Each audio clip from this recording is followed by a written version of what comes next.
Saudara, polemik gelombang Rohingya di Aceh tak kunjung usai. Masalah ini kian pelik karena ada oknum yang mencari untung di balik derita warga Rohingya yang didalang dari penyelundupan Rohingya di Aceh. Pemerintah yang tak kunjung menemukan titik tengah dan solusi dari menumpuknya pengungsi Rohingya membuat masalah jadi kian berlarut-larut. Gesekan dengan warga lokal pun tak bisa dihindari. Penolakan warga pun menjadi semakin masif. Bahkan baru-baru ini jadi sorotan media asing.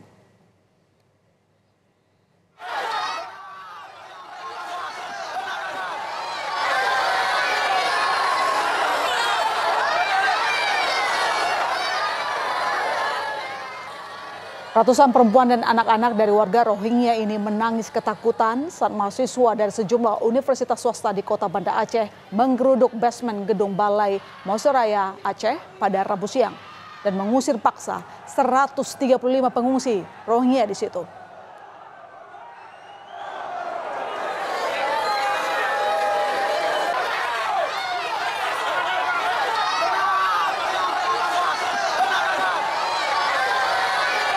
Para mahasiswa ini menolak keberadaan pengungsi Rohingya dan memaksa pengungsi Rohingya meninggalkan tempat itu.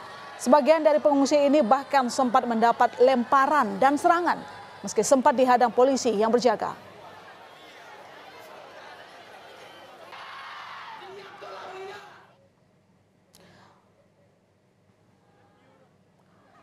Sebanyak 135 pengungsi Muslim Rohingya ini akhirnya diangkut dengan menggunakan 2 truk dari gedung BMA ke kantor wilayah Kemenkumham Aceh.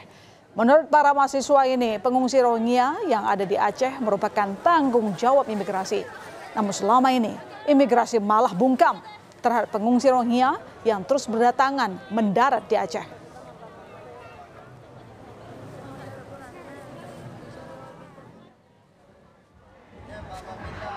Meski tak diterima perwakilan Kemenkumham, mahasiswa tetap memaksa menempatkan pengungsi Rohingya di halaman terbuka Kanwil Kemenkumham Aceh. Sementara itu, polisi terus berjaga untuk mengamankan situasi dan menengahi antara mahasiswa dan pihak Kanwil Kemenkumham.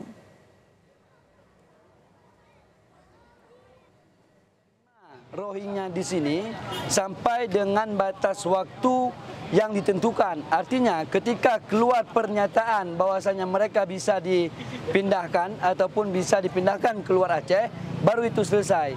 Tapi sayangnya pihak Kemenkumham tidak mau menandatangani. Setelah sempat dipaksa bertahan selama beberapa jam di lokasi parkir kantor wilayah Kemenkumham Aceh sejak Rabu petang, akhirnya 135 pengungsi Rohingya kembali dipindahkan ke basement gedung tempat penampungan sementara, saudara. Akibat dari insiden memindahkan paksa yang dilakukan sekelompok mahasiswa, 1 bayi pengungsi mengalami demam tinggi, sementara sebagian pengungsi lainnya mengalami kelelahan. Sebelum penolakan oleh mahasiswa di Banda Aceh, aksi penolakan pada pengungsi Rohingya juga dilakukan oleh warga di Sabang pekan lalu. Mereka menuntut agar UNHCR segera memindahkan pengungsi Rohingya dari Sabang. Dan hingga saat ini, Aceh sudah didatangi 8 gelombang pengungsi Rohingya, di mana 3 kapal berlabuh di Kabupaten Pidi, 1 di Kabupaten Beren, 2 di Aceh Timur, serta 2 kapal kota Sabang dengan total manusia perahu mencapai 1.700 lebih. Polisi terus melakukan pengamanan di sejumlah lokasi pengungsi Rohingya di Aceh untuk mengantisipasi gejolak antara warga yang menolak para pengungsi. Polda Aceh meminta PJ Gubernur Aceh agar segera mengambil tindakan demi mencegah terjadinya aksi-aksi yang tidak diinginkan seperti pengusiran dan unjuk rasa yang dilakukan oleh warga.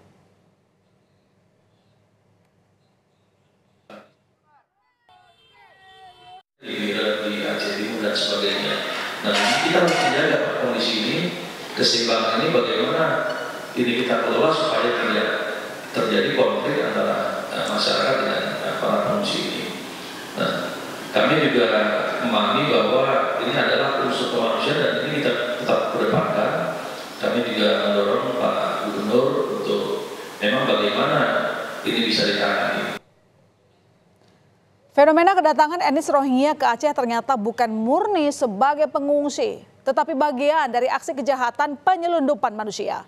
Soal isu perdagangan manusia di balik masuknya Rohingya ini bahkan terlontar dari mulut Presiden Joko Widodo. Ya, rupanya ada pihak-pihak yang nakal yang sengaja memanfaatkan derita warga Rohingya untuk mencari untung. Gelombang Rohingya yang datang ke Aceh ternyata tidak datang langsung dari Myanmar, melainkan dari kamp pengungsi Bangladesh yang mempunyai kartu UNHCR. Mereka masuk ke Indonesia secara ilegal yang dikoordinasi oleh sindikat jaringan penyelundupan manusia.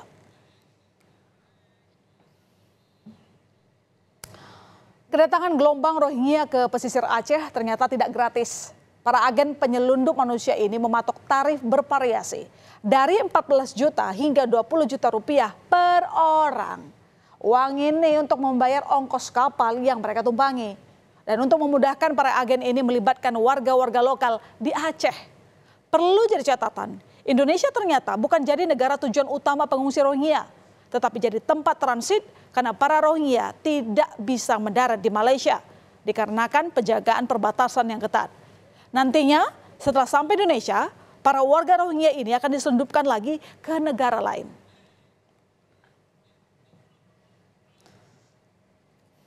Ya, dan saudara, ini adalah dua tersangka baru dalang dari penyelundupan pengungsi Rohingya yang terdampar di pesisir pantai Lamreh, Aceh Besar pada awal Desember lalu.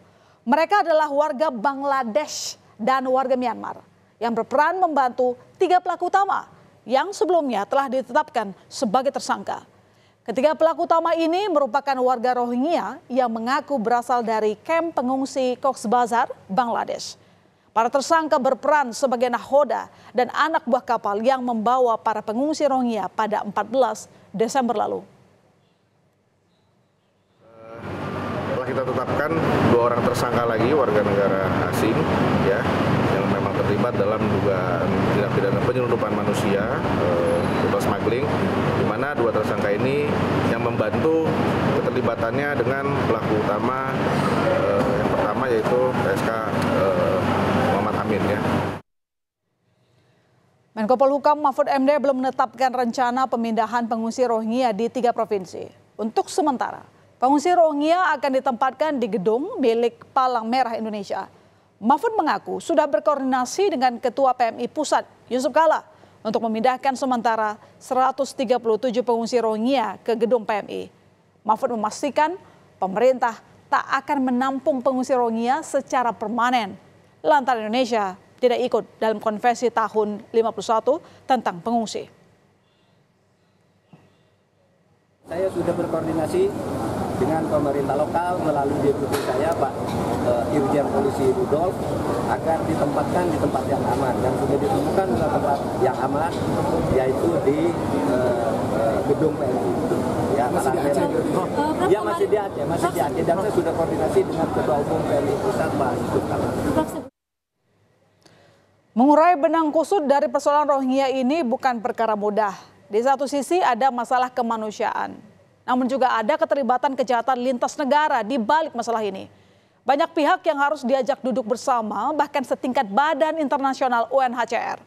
Solusi harus segera ditemukan agar masalah pengungsi Rohingya ini tidak kian pelik hingga berujung jadi konflik berkepanjangan antara masyarakat lokal dan etnis Rohingya.